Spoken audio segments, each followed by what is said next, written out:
Hi, I'm James with James Jude Tarot, and it's December 31st, 2023, my birthday. Happy Capricorn energy to everybody.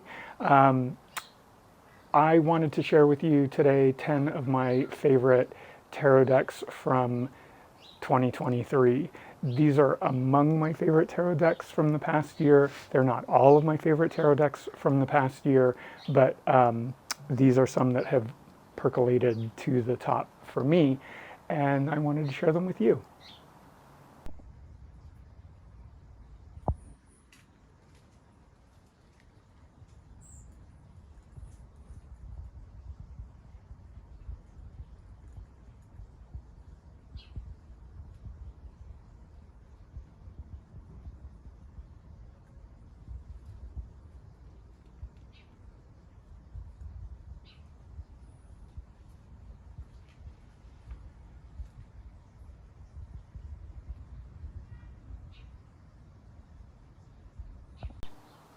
So there's no particular order to my presentation of these decks. So I'm going to start with this one, which is from Urania Press. It is the Starlore Astronomical Tarot. I really thought that this was a fun and beautiful deck. I'm just going to share the first three of my favorite cards from each of these decks. So for this one, I was particularly fond of these three cards. This tarot deck is a minor arcana only tarot deck in the traditional French card suits, as you can see in the upper right hand corner, and they're pegged to constellations. And I had to pick Capricorn since it's December 31st and my birthday, right? So I just thought that these cards, really nice card stock, and beautiful illustrations, vibrant colors, and yeah, so that's one of them. So another one of my favorite decks from 2023 is from Valletta Oracle. This is Betty Skeets in England, and this is a nature-based tarot deck. Three of my favorite cards in this deck are the King of Pentacles, the Tower, and the Three of Swords. I just really love the colored suits in this deck and the gradient depth of color as the suit progresses. I love these pops of color with these vibrant circles and these nature-themed backgrounds. It's just a really gorgeous deck, and Betty is a really nice person, so yeah, I love this Forest Lore Tarot from Betty Skeets at Valletta Oracle. So this is a deck that at first I wasn't so sure I was going to really like. I don't know why, just the Little Sister Tarot, the title of it didn't draw me in. When you read about why it's called that, you understand then that it has to do with the deck creator's sister and the loss of her sister. And this is Ginny Thompson's love letter, I guess you could say. One of the things that I love about this deck is this beautiful blue, matte blue gilding. The cards themselves are really nice, thick card stock. The backs are fun, and it's a really inclusive deck, three of my favorite cards in this deck are the Page of Swords, Justice, and the Five of Swords. Again, this is a very colorful deck. There's a lot of female empowerment in this deck. There's a lot of diversity in this deck. It's a really strong approach to the tarot from a feminine perspective. I also just really love the artwork. It has a feeling of folk art to it, but it's clearly in charge of its domain. So that's the Little Sister Tarot.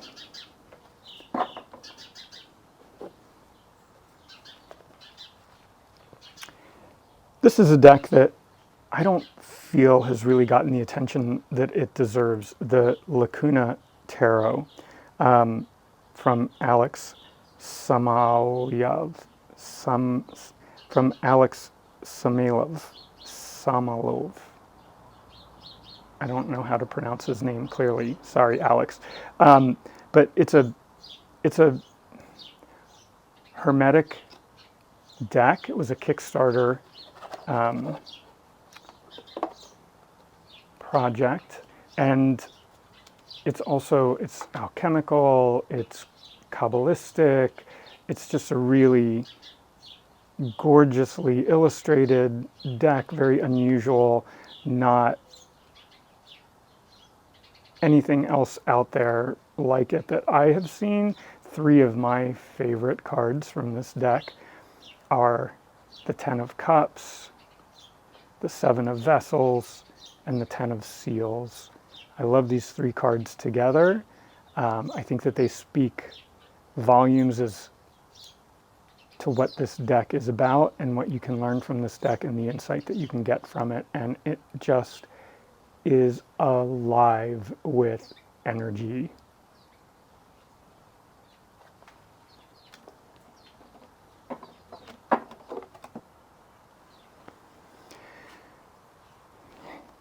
It's hard for me to say, like this is my favorite deck of the year, but I keep coming back to Claire Mack's The Rain Shadow Tarot. It, for me, is one of the most powerful decks that I've encountered, period, let alone this year. The illustrations are absolutely gorgeous. The cardstock is great. But these, every card in this deck is powerful and has a voice. I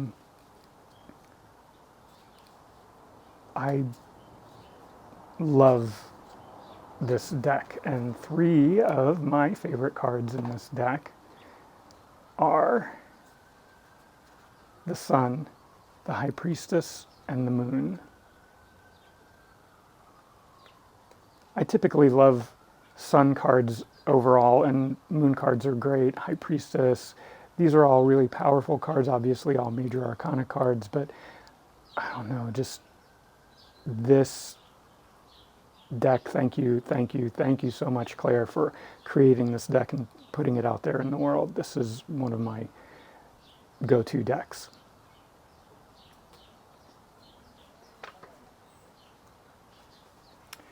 Next up, James Eads, reliable, incredible, interesting deck maker, created the Green Glyphs Tarot. This is part of a box set that came with a Lenormand deck and an Oracle and a lot of other things. I love the small size of this deck. The quality of the cards just feels really great. The gilding is beautiful. And the colors, I just love the colors in this deck. And just as we see in so many of his other decks, we have continuity between the cards of the major arcana all throughout the major arcana. It's one continuous story that we see. Of the cards in this deck that are among my favorites are, the Hermit, the Four of Stones, and Temperance. It's hard to pick favorite cards from this deck. It's just such a beautifully illustrated deck, and I'm excited to show it to you if you haven't seen it already. This is Chris Leach's Odyssean Tarot deck. I just had a conversation with Chris yesterday on the Tarot Talk Show about this deck. Chris is the founder of Welkin Tarot. Beautifully illustrated and researched tarot decks, and I think that this is one of his greatest triumphs of the work that he's done. This is just a really powerful deck. Of the images that are my favorite in this deck, we have the Nine of Swords, which is not typically a favorite card of mine, but I love how it's illustrated in this deck, what it conveys, how it conveys that sense of dread and oppression, fear that the Nine of Swords card represents. The Five of Stone, which is coins, and that emptiness, an abandonment and poverty that card represents, both materially but also of the soul. And I love the image of the face of this woman and the way she's walking with her children. There's such a determination there to escape her circumstances. And the Three of Flame, which is the Three of Wands, looking out over the sea and the hope of what lies ahead. Yeah.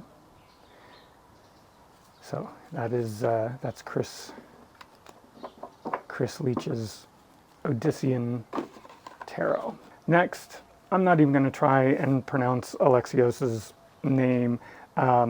This is a majors only deck. In terms of its size and paper stock and presentation, it reminds me a lot of the Linweave Tarot deck, but these are all Alexios's own illustrations here, and like psychedelic like I've never seen. This is just an incredibly wild deck. I love this deck. And the three cards that I love the most in this deck are La Papesse, La Moreau, and La Papa. The High Priestess, the Lovers, and the Hierophant. This is a Marseille-style majors only deck, beautifully printed. I just want to like frame all of these and hang them on my wall. And then this deck came out earlier in the year as part of a Kickstarter. It's Leonard Jim Marquez Narcissos' Urban Incantations Tarot. This was also a Kickstarter campaign. I love this deck for being dark, but not dark in energy. It's got so much life and power to it. It's a contemporary deck, but the images, they connect. For me, they just really make a lot of sense. There's a lot of depth to this deck, and three of my favorite cards in the deck are the High Priestess, the Hermit, and the Devil.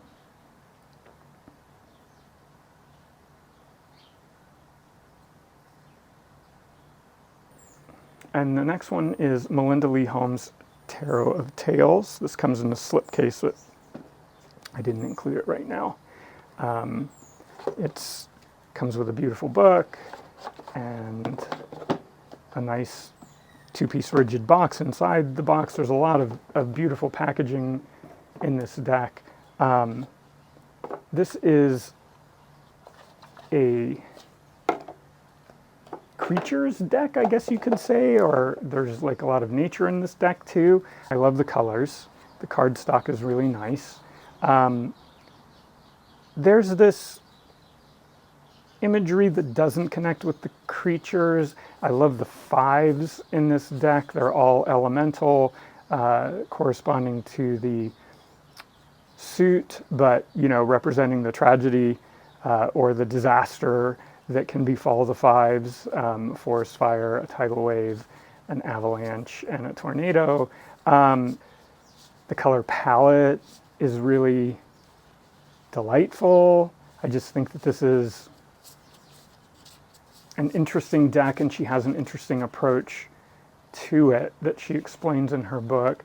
But three of my favorite cards in this deck are the Two of Wands, the Hermit, and the Page of Swords.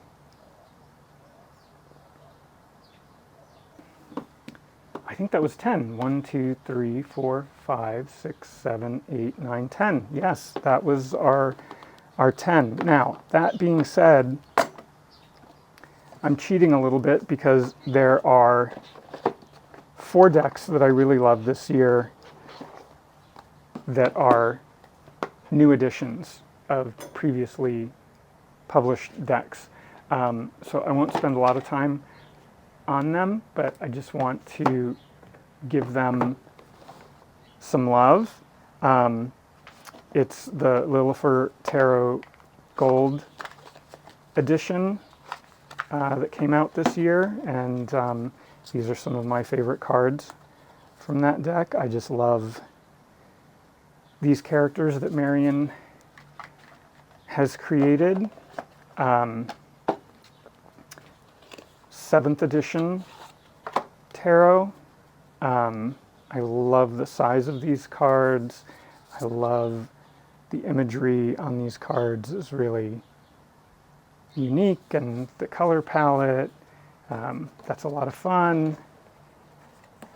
So the 7th edition came out this year, and Tiara May's Ritual Tarot, which is one of the most intriguing collage decks out there.